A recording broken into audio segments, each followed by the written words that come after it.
Quiero iniciar también mi intervención agradeciendo a Carmen Cacho y a Maribel Martínez Navarrete la organización de este seminario y contar con el grupo que procedemos de la Universidad de La Laguna, en una lejanía muy importante,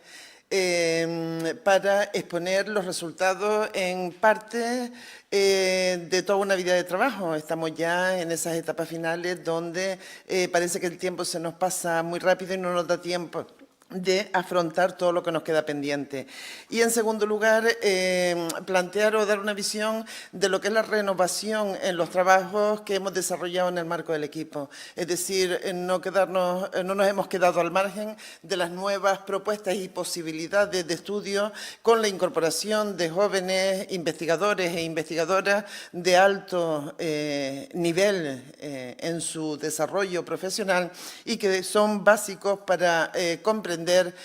cuestiones donde la materialidad arqueológica se complica en su comprensión si no se le dota de esa base empírica necesaria para poder dar el salto explicativo, reformular o discutir o revisar las propuestas que han marcado el desarrollo de los inicios de la prehistoria reciente en un área tan neurálgica como el sureste peninsular y que en consecuencia es un foro excepcional para poderlo hacer, ¿no? Es cierto que la vinculación con el Museo Arqueológico Nacional es muy antigua, en mi caso en particular, como digo yo, porque no soy hombre, sino diría que me salió barba, empecé a salirme barba, no sé qué símil puedo comparar por el hecho de ser mujer, pero sí comencé mis primeros pasos con un trabajo desde una perspectiva muy tradicional, que era la que se hacía en aquellos momentos con el estudio o el inicio del estudio de la colección Siret, ¿no? Por tanto, muchísimas gracias y a todas las personas que están presentes, bueno, pues por estar aquí y quiero dedicarle de manera muy especial un agradecimiento a Antonio Gilman, ¿no? Antonio Gilman, porque ha sido un investigador clave que supuso, ya lo veremos, un punto de inflexión necesario, muy oportuno y fundamental para toda la investigación que se desarrolla a partir de un momento determinado, al menos refiriéndonos independientemente de otras áreas a lo que es el sureste peninsular, ¿no? Bien, el título básicamente es eso, Tercer Milenio, y cómo podemos entender en la actualidad las transformaciones que acontecen a lo largo de ese periodo muy discutido, como ya Dima.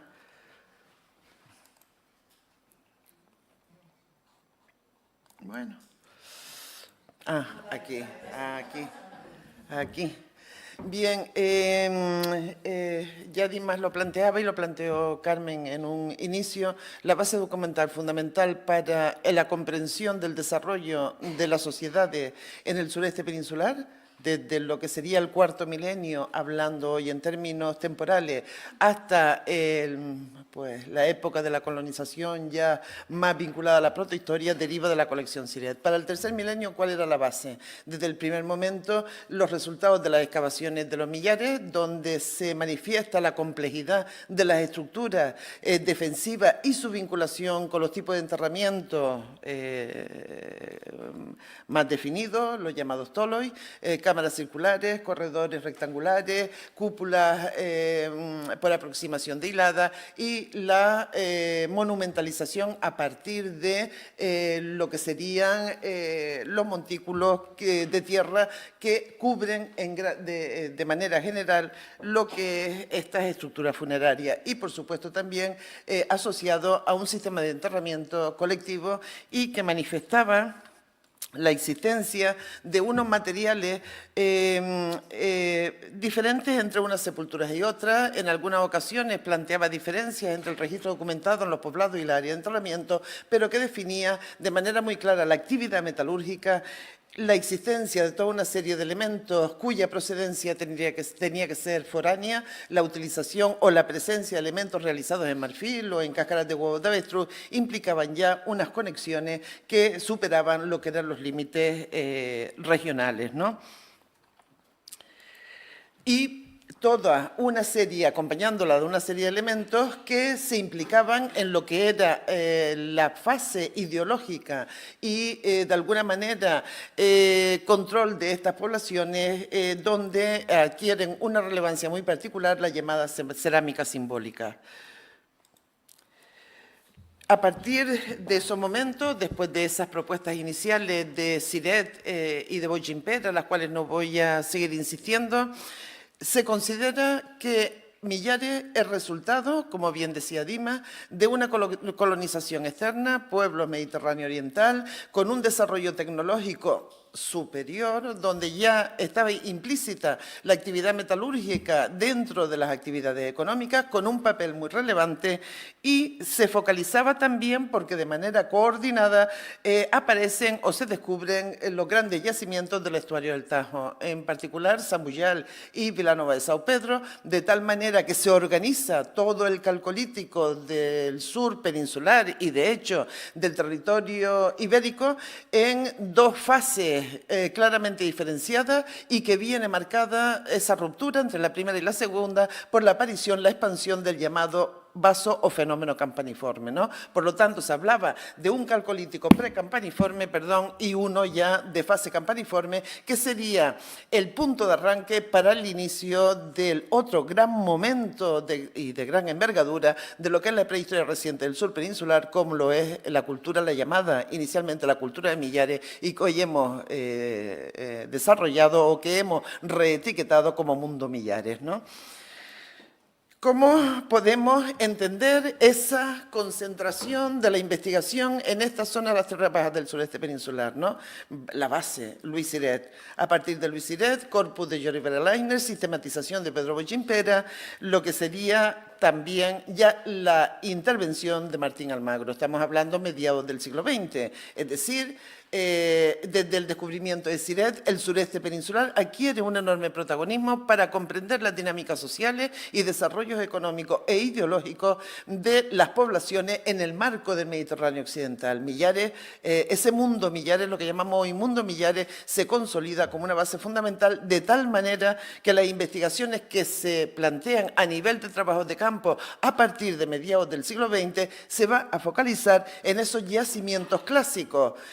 En el sureste, ¿cuáles eran? Millares y Almisaraque. Almagro excava con Pellicer lo que es Almisaraque, y Millares con Antonio Rivas, que es lo que va a permitirnos entender el cuadro posterior, donde se van configurando ya los proyectos generales de investigación al amparo del llamado modelo de arqueología andaluza, que arranca en 1985, ¿no? Pero, como vemos, son los sitios clásicos, Millares, Almisaraque o el Garcel por parte de Pilar Acosta, las intervenciones que hace, creo recordar, en el 74 y 75. No, 72 y 73. Y que van a generar, bueno, es que me olvido que no avanza, dándolo a retar, que va a finalizar a partir del 85, bueno, pues lo que sería el Instituto Arqueológico Alemán. Podemos considerar los herederos del trabajo de Jordi Verlaine, los trabajos de Hermann Fritz Schubert en el poblado de Fuente Álamo. La Universidad Autónoma de Barcelona la vinculamos directamente con Gata, una derivación que no es directa, pero que sí podemos pensar en la presencia de investigadores del área de Cataluña. La Universidad de Granada, que se focaliza en los Millares, la Complutense de Madrid, lo sabemos, Almisaraque, Cuartilla, las excavaciones que hacen en Cuartilla, y acompañado, al igual que en la Escuela de Granada o el Grupo de Granada, por prospecciones arqueológicas de superficie. La Universidad de La Laguna, bueno, hemos abordado los yacimientos que están en pantalla. De los clásicos de Siret son Campos y Sáhara, nuevos yacimientos que se descubren a partir de las prospecciones, Cabecicos Negros, que se interviene por ese material de superficie que se vincula con materiales antiguos también existentes en la colección Siret y que proceden del Almisaraque. Puente de Santa Bárbara, y los dos últimos, Puente de Santa Bárbara y Las Pilas, derivan de intervenciones de urgencia, ¿no? En el caso de Las Pilas, las dos primeras campañas que se realizan, 90 y 91, son dirigidas desde la Universidad de Granada por Fernando Molina, y a partir de la última campaña, que fue la más larga, 94-95, la dirección recayó, en este caso en mí, como responsable del proyecto general de investigación que teníamos en la zona de la Depresión de Vera. Y la Universidad de Almería se incorpora más tardíamente y se focaliza en prospecciones arqueológicas de carácter extensivo, más extensivo que intensivo, en la zona alta del río Almanzora, dado que nuestro proyecto a nivel geográfico estaba planteado depresión de Vera y zona media-baja del río Almanzora.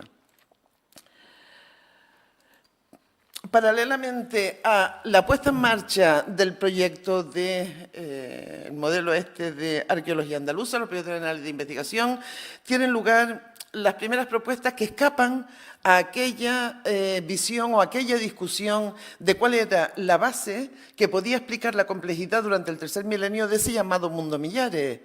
Y es cuando los trabajos de Antonio Gilman o de Robert Chapman, ya un poco posteriores a los de Antonio Gilman, comienzan a cuestionar el papel principal asignado a la metalurgia hasta el punto de considerarlo como motor del desarrollo y de la complejidad que se advierte desde los primeros momentos en toda la serie de yacimientos que se van conociendo de ese mundo Millares. Ya también lo ha comentado Dima, ya Antonio Gilman rectificará o discutirá que el modelo era de la colonización, partían de un medio similar al actual, de tal forma que la colonización de estas tierras bajas del sureste peninsular para la explotación agrícola solo podía ser posible cuando las técnicas asociadas a esa explotación agrícola estuvieran lo suficientemente desarrolladas, bien fuera mediante la introducción del regadío para la agricultura o bien mediante la introducción del arado, que permitía entender la intensificación que tiene lugar a partir de los inicios del tercer milenio. ¿Qué periodización contamos, con qué periodización contamos en el momento actual, ¿no? He destacado estas dos, la del grupo de Vicente Lul, que hablan de una serie de periodos pero que coordinan en gran medida con lo que se venía planteando, en el sentido de que no podemos entender la complejidad del mundo Millares advirtiendo o atendiendo solo a lo que es el tercer milenio y ese mundo Millares. Hay una colonización agrícola, asumen la colonización agrícola y la intensificación para explicar el desarrollo del calcolítico, lo que lo estructura en dos fases, y el propuesto por el equipo de Millares, dirigido por Fernando Molina, en el cual lo desarrollan más, hablan de un neolítico final que en un primer momento arrancaría desde el 3500, pero que luego modifican lo que es este esquema, aquí lo tienen más o menos desarrollado, modifican este esquema en el documento que está a nuestra disposición como investigadores e investigadores para lo que es el análisis del tercer milenio en el sureste y con el conocimiento de los millares en la guía que hacen del yacimiento de los millares. Y la retrotraen al 4000 porque introducen los resultados que van obteniendo en yacimientos de las zonas de Granada, como es el caso de Montefrío, la Peña Los Gitanos en Montefrío, o para las fases más recientes, las del Cerro La Virgen, y por supuesto las cronologías de los millares. Claro, en el tema de las cronologías de los millares, cuando vemos las muestras que se están barajando, eran las muestras que disponíamos hasta los años 90, que éramos, encontrar un carbón era como un gran hallazgo porque nos permitía datar. Hoy sabemos el efecto de envejecimiento que pueden tener y las distorsiones que pueden provocar en la obtención o en la valoración de esas cronologías. Millares es el punto clave. ¿Por qué se focaliza? Claro, luego reflexionamos y decimos, ¿por qué se focaliza el grupo de la Universidad de Granada en el estudio de Millares? Porque la convicción es que la metalurgia es el motor del cambio, no considerada como efecto de una colonización, por eso defienden un sustrato del neolítico. No hablan de una colonización agrícola, hablan de aldeas agrícolas, pero ¿de dónde salen esas aldeas agrícolas? En cualquier caso, ya lo he comentado, lo que tenemos en estos momentos a nuestra disposición para una valoración de lo que es Millares, fundamentalmente está recogida en esta guía. Es verdad que hay toda una serie de artículos, sobre todo en los primeros años, los cuadernos de prehistoria de Granada, con la presentación de las plantas de las fortificaciones, algunos artículos en los años 90 sobre dataciones, etcétera, pero lo que es una valoración del estudio y de los análisis realizados en el yacimiento, tenemos que remitirnos a una guía de divulgación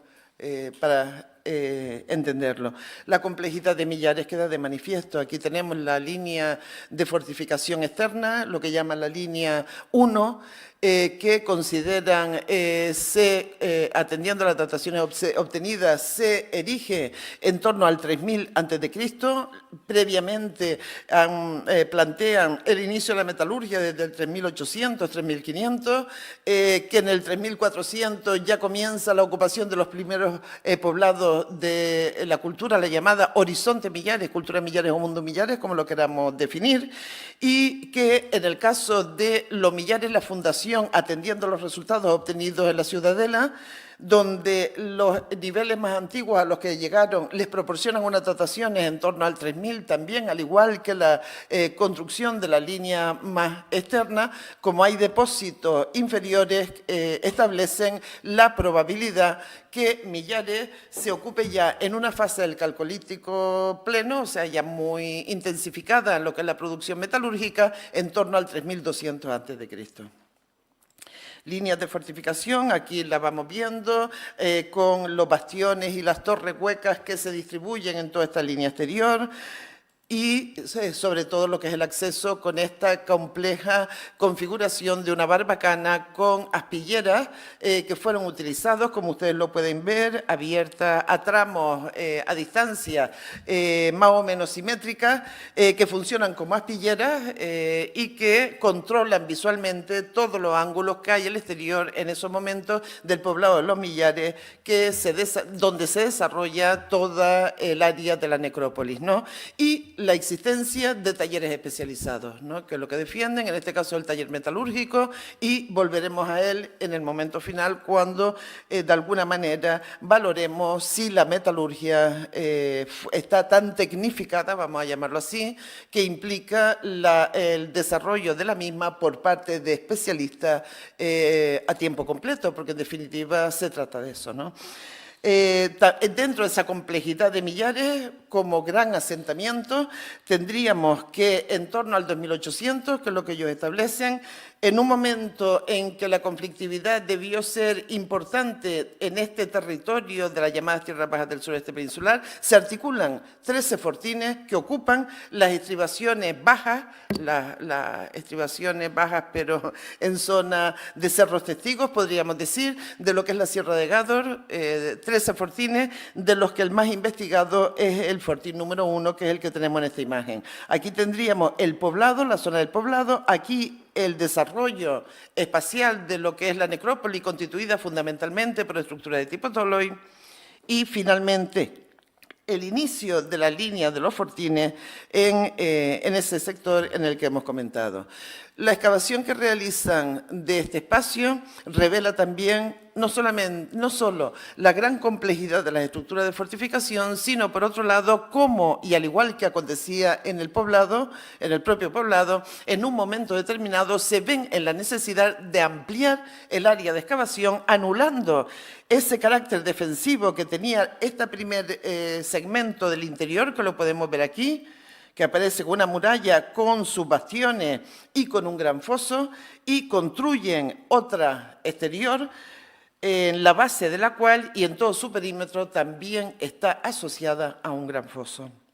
En este sector del fortín número 1 documentan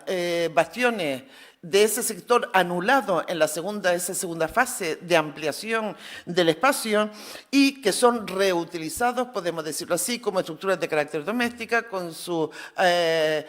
construcciones de hogares con los anillos de barro, que son muy características, los bancos, etcétera. Es decir, hay una ocupación, aunque luego dicen que es más dirigida a unas actividades especializadas y en manos de la parte de la población masculina que no femenina, dado que es especializada, se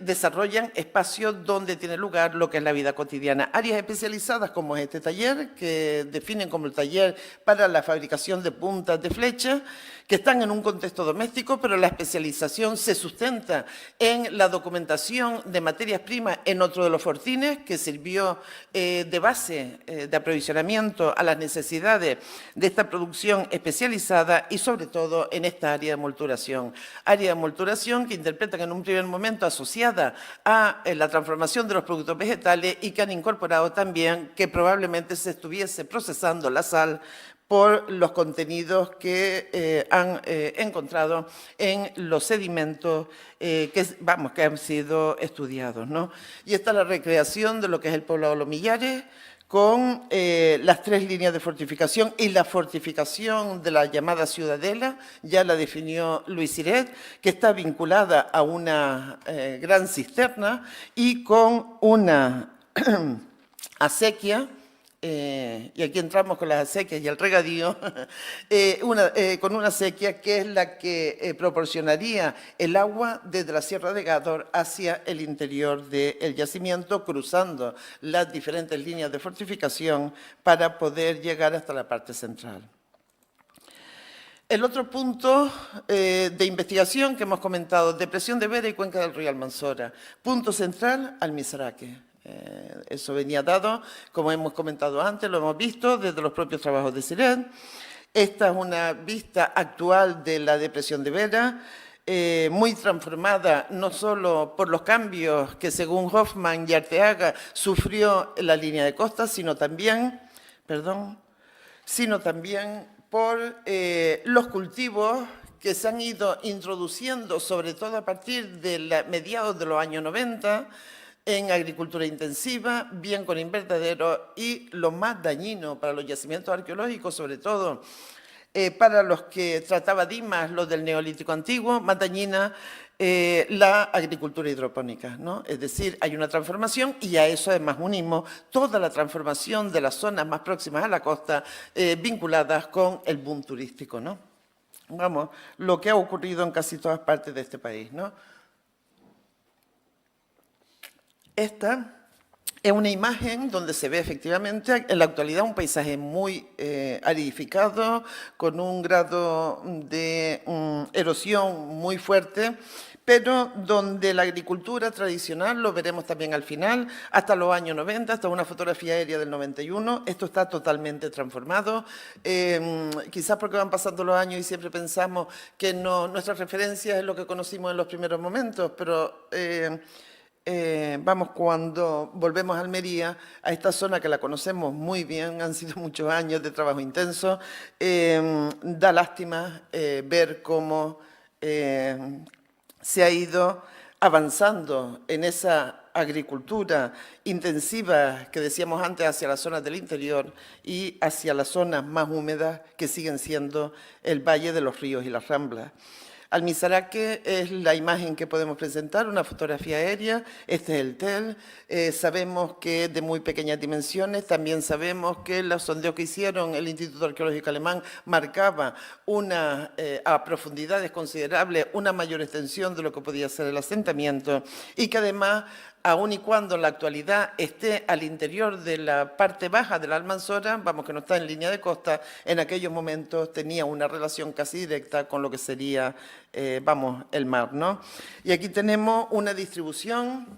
de los asentamientos que podemos, no sé si Dimas le dio tiempo o no le dio tiempo de presentar los mapas de las fases antiguas, pero podemos ver si en un mapa colocamos o ubicamos todos los yacimientos que tenemos documentados a partir de los trabajos de prospección entre finales del cuarto y el tercer milenio, observamos que hay una importante presencia, un aumento considerable de los sitios ocupados. Evidentemente va relacionado con el desarrollo demográfico que debió producirse a lo largo del tercer milenio.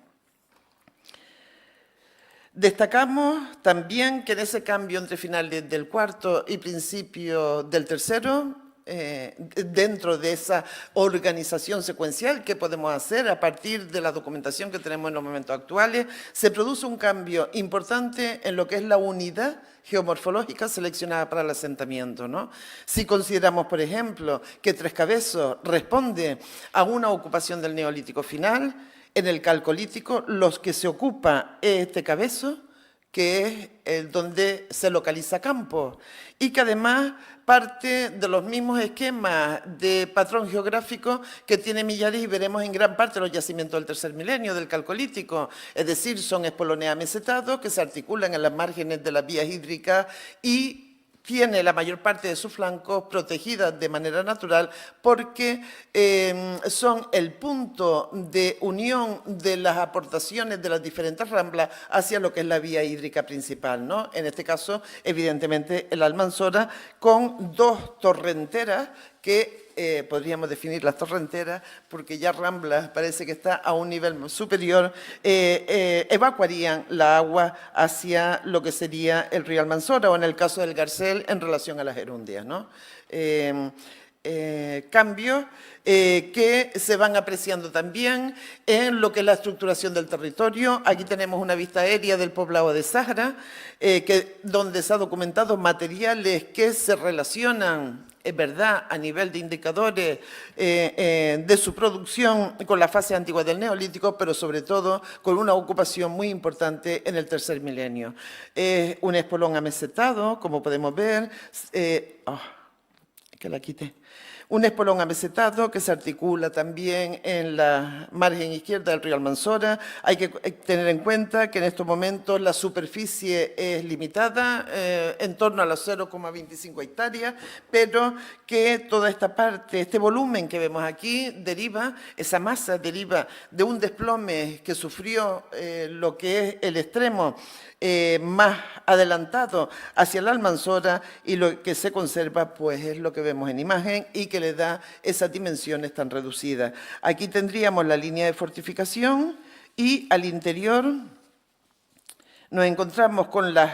plantas. Era un yacimiento muy arrasado por los trabajos de Siret, y aquí lo podemos ver también, los trazos del arado tradicional, porque estuvo en explotación agrícola hasta prácticamente los años 80, es decir, que hay una alteración muy importante de lo que son, lo que serían todos los paquetes superficiales. Pero aquí vemos el zócalo de la única cabaña que documentamos en los trabajos que realizamos sobre la superficie.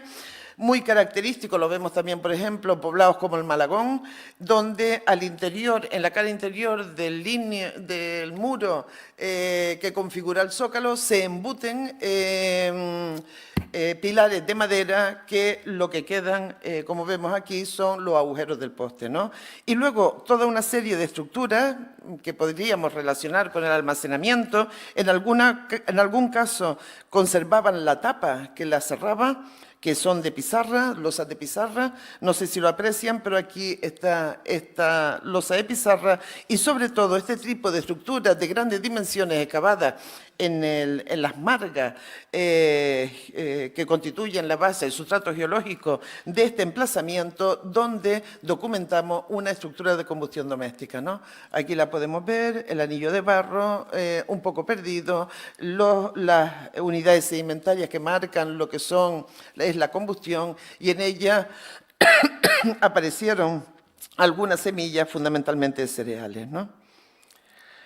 Y también nos permite ver Sáhara como en un momento determinado, de la misma forma que se refuerza la protección de Millares, en este caso hay un reforzamiento en lo que es el acceso del exterior al interior. ¿En qué sentido? Una puerta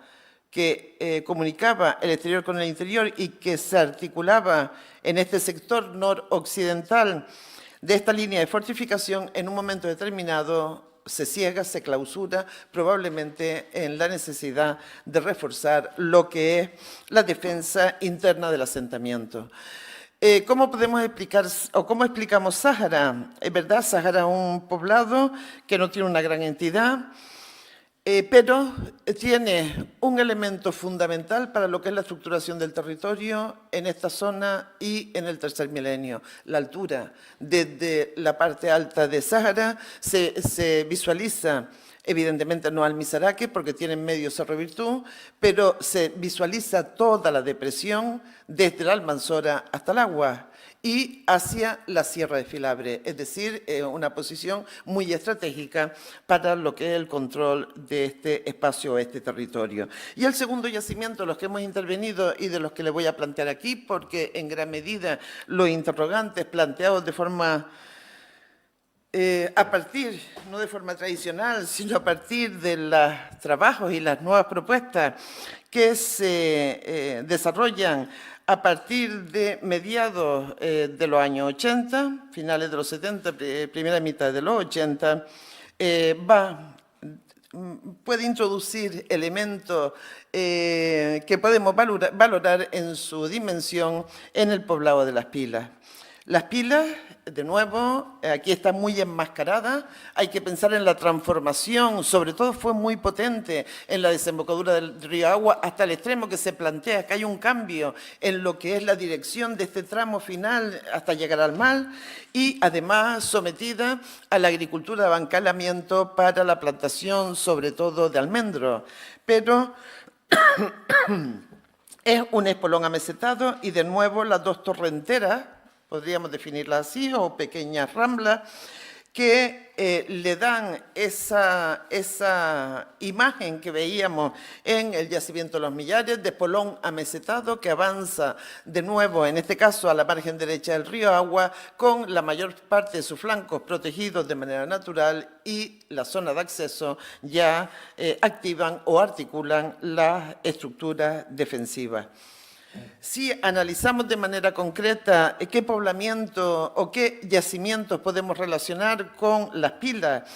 en el entorno, evidentemente está Cuartillas. Cuartillas tiene una ocupación en Neolítico final, pero también tiene ocupación calcolítica. Y Cerro Guevara, que tiene una ocupación del Neolítico antiguo, con evidencia también de un uso, vamos a llamarlo así, en época calcolítica. No lo podemos definir atendiendo al registro de superficie con un poblado o un asentamiento y toda una serie de enterramientos que son clásicos también desde los trabajos de Siret. Lomas del Campo, 1, 2 y 3, la Loma del Campo, Llano Manzano, con una estructura megalítica y también una ocupación desde el Neolítico antiguo,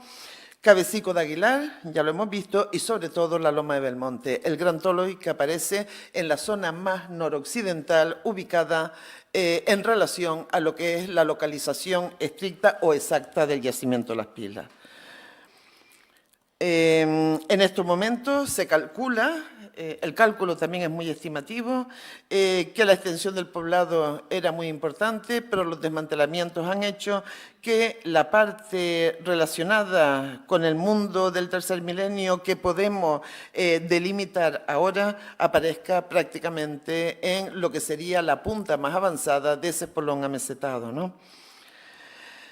Resultados, la excavación del 94-95, que fue la que dirigimos el grupo de la Universidad de La Laguna, acometimos un área de excavación de casi 48 metros cuadrados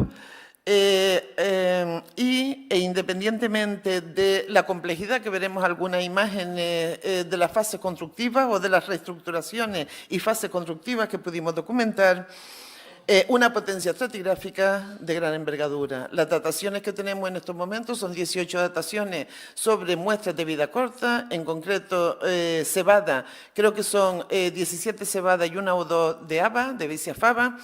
marcan un desarrollo en lo que tenemos hasta ahora desde el 2900 a.C. en fechas calibradas y hasta esta fase, que la destacaremos finalmente, que ven aquí con este nivel muy de ceniza y carbones y también de arcilla, marcarían una utilización en torno hasta el 2300. Y esa ocupación en torno al 2300 se asociaría a esta fase, que es la que vamos a destacar, que se encuentra en el suelo o superpuesta, o está superpuesta por una de las cabañas ya de época campaniforme, ¿no? Con lo cual tendríamos todo un desarrollo del tercer milenio hasta la fase campaniforme.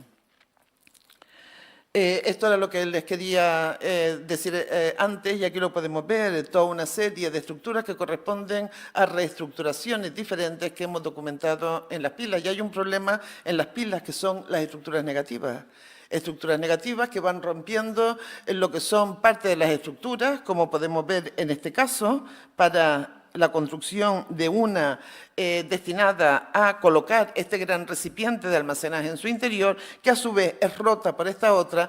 correspondiente a una fase que está justo por debajo de este nivel que antes les destacaba y que tiene una cronología en torno al 2300, o este muro de una fortificación o una delimitación en un momento determinado que deja de funcionar, la arrasan, y lo que se conserva es la primera hilada y, como ven, 4 o 6 piedras, y sobre todo otro factor muy a tener en cuenta en el caso de las pilas es que parte de las cabañas se construyen excavando parcialmente lo que es el suelo. Entonces nos vamos encontrando, por ejemplo, con esta unidad estratigráfica que se nos distribuye así, que cuando vamos bajando vemos que es la que ha cortado este muro de una cabaña de una época muy anterior. Es decir, es una compleja estratigrafía, pero desde luego tiene un contenido, y el procedimiento seguido en su excavación nos va a permitir seguir avanzando en lo que son las investigaciones que hemos podido comenzar a partir del año 2014, que fue cuando se depositó de manera ya definitiva todo el conjunto material de la campaña del 94-95 en el Museo de Almería. Clima tan árido como el actual, aquí vamos 5 minutos, pero ya estoy terminando. Como ven, hablo bastante rápido. Un clima tan árido como el actual, eso me imagino que será una cuestión a debate. Ni las evidencias desde la arqueobotánica marcan la existencia de unas especies arbóreas que, desde luego, no coinciden con la consideración o la traslación de la situación actual con lo que era este momento. Incluso la presencia de un bosque de ripisilva que establece la presencia de cursos, vías hídricas con cursos de agua continuos, ¿no? Este es lo que tenemos del esquema Millares, coincide en gran medida con los resultados que hemos presentado muy rápidamente de la depresión de Vera, ¿no? Los bosques de galería, hasta el punto que dicen que probablemente era el Andarás navegable hasta llegar a Millares, planteando también la posible existencia de un puerto en la base de lo que es el propio asentamiento, y un tipo de vegetación acorde a lo que es esta área del Mediterráneo, y en consecuencia parece no existir esa aridez tan fuerte y unos índices de humedad que permitiría el desarrollo de una agricultura de secano basada en cereales, trigo y cebada desnuda como elementos principales del componente cerealístico, acompañado de leguminosas, caso de los guisantes y la avicia faba, la haba, que de alguna manera, y para comprender que tiene que producirse, desde luego que sí, una intensificación de la agricultura, quizás esté más relacionada con la alternancia de estos dos cultivos, que cargaría evidentemente de nitrógeno el suelo, o el cultivo simultáneo de lo que es la cebada desnuda y, en este caso, los guisantes, como ocurría, por ejemplo, en Canarias, en la zona de las medianías de Canarias, hasta mediados de los años 80, para evitar la pérdida del poder de regenerador o el efecto de alteración y de lo que es los campos de cultivo, o cómo se mantenía hasta el 91, insisto, ya esto no existe, en los cauces del río Almanzora, en este caso en la rambla del Almajalejo. Por tanto, coinciden también los resultados obtenidos en la zona de la depresión de Vera. Estamos poniendo en juego Campos, Almizaraque y Las Pilas con lo que tienen en la Universidad de Granada. Vamos, por lado de los Millares, si bien hay una presencia muy destacada de la cebada es la más resistente, y si es la variedad desnuda, muchísimo más.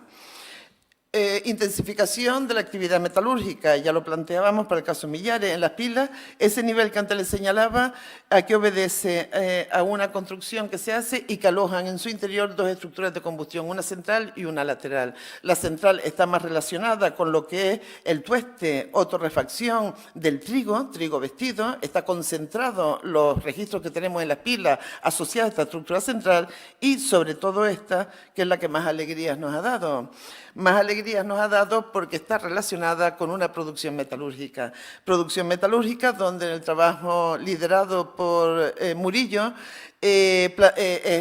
presenta todos los materiales que están vinculados en este espacio con el desarrollo de esta actividad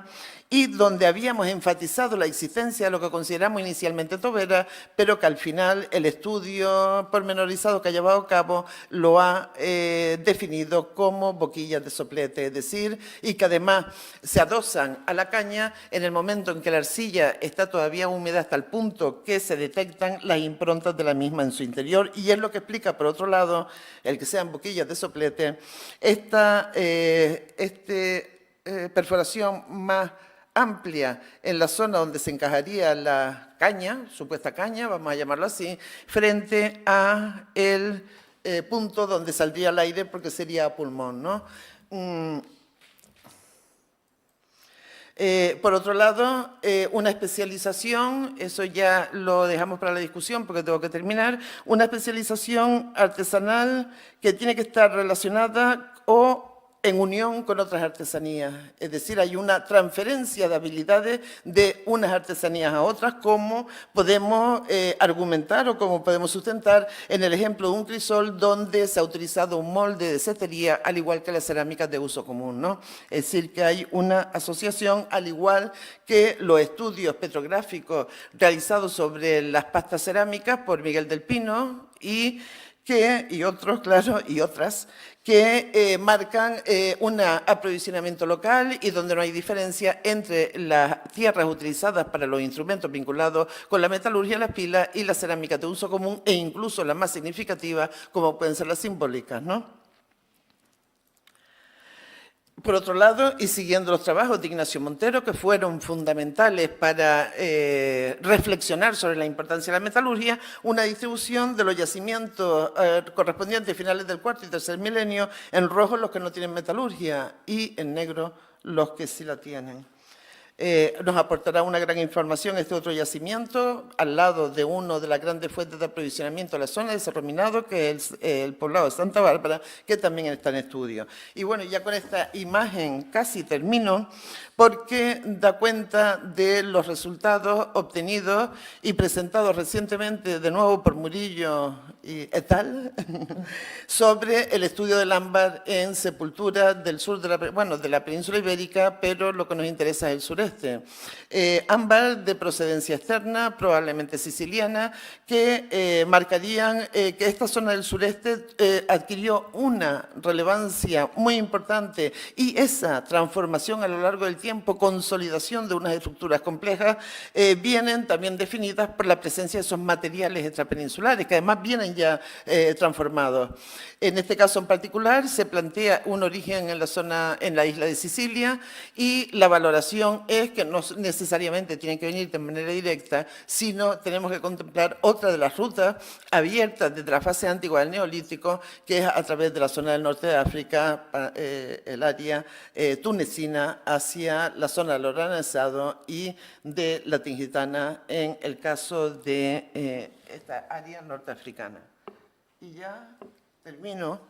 Muchas gracias por la atención, espero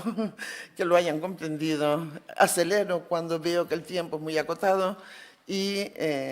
nada, ya lo dejamos para el debate.